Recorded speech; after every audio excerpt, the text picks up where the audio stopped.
بسم اللہ الرحمن الرحیم نحمدہ ونصلی علی رسولہ الکریم اما بعد۔ میرے محترم بزرگوں دوستو، رمضان کا مہینہ بالکل ختم ہونے کے قریب ہے اور عید کا ایک عمل ہمارے سامنے آتا ہے جس کو ہم صدقہ فطر کے نام سے جانتے ہیں۔ صدقہ فطر کا حکم کیا ہے، اس کی فضیلت کیا ہے؟ فضیلت اس کی صدقہ فطر کی یہ ہے، ابو داؤد شریف کی روایت ہے کہ رسول اللہ صلی اللہ علیہ وسلم نے صدقہ فطر کو لازم قرار دیا ہے، اور آگے اللہ کے نبی نے فرمایا کہ اللہ تعالیٰ صدقہ فطر کی برکت سے جو ہم سے رمضان میں لغویات ہوئی ہیں، جو خطائیں ہوئی ہیں، اللہ تعالیٰ سب کو معاف فرما دیتے صدقہ فطر کی برکت سے۔ آگے فرمایا آپ صلی اللہ علیہ وسلم نے، من اداها قبل الصلاۃ فہی زکوۃ مقبولۃ، کہ جو شخص صدقہ فطر کو نماز سے پہلے ادا کرے تو یہ اس کا قبول ہے، اور جو ومن اداها بعد الصلاۃ فہی صدقۃ من صدقات، اور جو شخص اس کو عید کی نماز کے بعد ادا کرے تو وہ عام صدقے کی طرح ہے۔ ایک حدیث میں فرمایا آپ صلی اللہ علیہ وسلم نے کہ صدقہ فطر مالدار بھی دیں اور غریب بھی دیں۔ آگے آپ نے فرمایا کہ جب مالدار صدقہ فطر دے گا تو اللہ تعالیٰ اس کو گناہوں سے پاک صاف کر دیں گے، اور جب غریب صدقہ فطر دے گا تو اللہ تعالیٰ اس کو اور زیادہ عنایت فرمائیں گے۔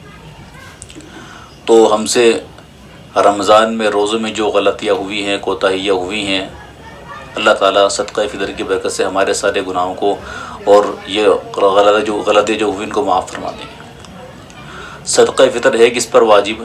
علماء نے لکھا ہے کہ جس پر زکوٰۃ فرض ہے اسی پر صدقہ فطر فرض ہے۔ اس کے لیے 3 شرطیں ہیں۔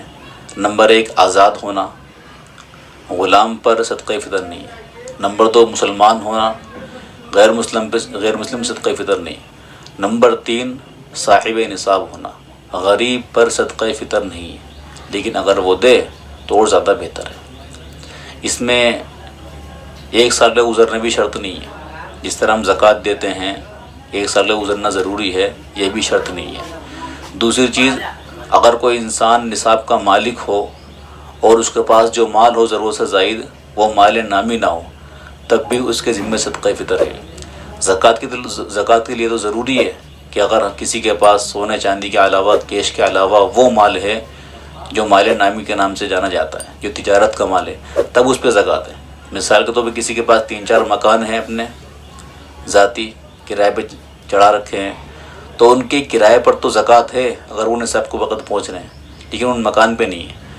لیکن صدقہ فطر ایسا نہیں، صدقہ فطر تو ہر حال میں اس کے اوپر لازم ہے، چاہے اس کے پاس جو ضرورت سے زائد مال ہے مال نامی ہو، چاہے مال نامی نہ ہو۔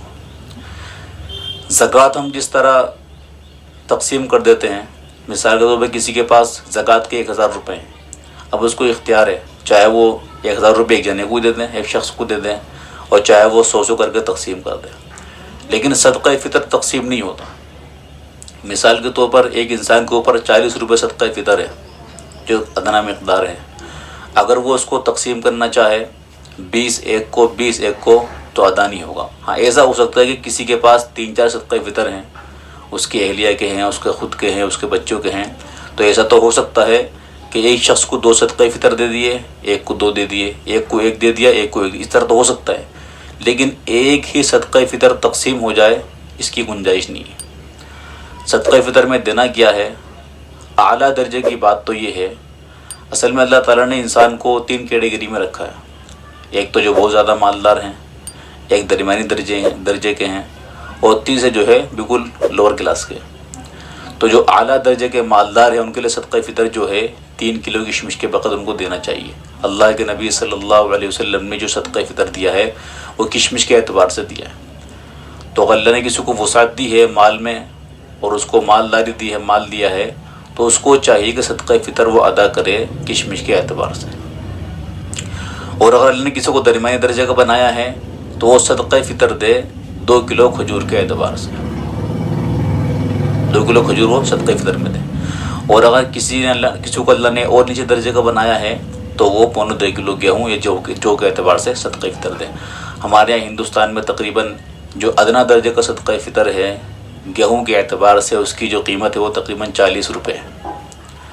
لیکن اگر کوئی مالدار ادنا درجے کا صدقہ فطر دینا چاہے تو ادا ہو سکتا ہے، لیکن بہتر یہی ہے کہ وہ اللہ نے اس کو وسعت دی ہے اللہ نے، تو وہ اعلیٰ درجے کا یعنی کشمش کے اعتبار سے دے، درمیانی درجے کا ہے تو 2 کلو کھجور کے اعتبار سے دے، اور اگر ادنا درجے کا ہے تو پھر وہ 2.25 کلو گیہوں کے اعتبار سے دے۔ یہ صدقہ فطر کی تقسیم ہے۔ بہتر ہے اس کو ہم، بلکہ زیادہ ہی بہتر ہے کہ ہم اس کو نماز سے پہلے دیں، تاکہ جو لوگ غریب ہیں وہ بھی اپنی نماز سے پہلے اپنے پہننے اوڑھنے کھانے پینے کی تیاری کر لیں۔ دوسرا مسئلہ ہے نماز کے ادا کرنے کا طریقہ۔ عیدین کی نماز جو ہوتی ہے، چاہے وہ عید الفطر ہو چاہے وہ عید الاضحیٰ ہو، یہ واجب نماز ہوتی ہے، اور ہم یہ ذہن میں رکھیں کہ جو واجب نماز ہوتی ہے اس سے پہلے اقامت نہیں ہوتی، یعنی تکبیر نہیں ہوتی۔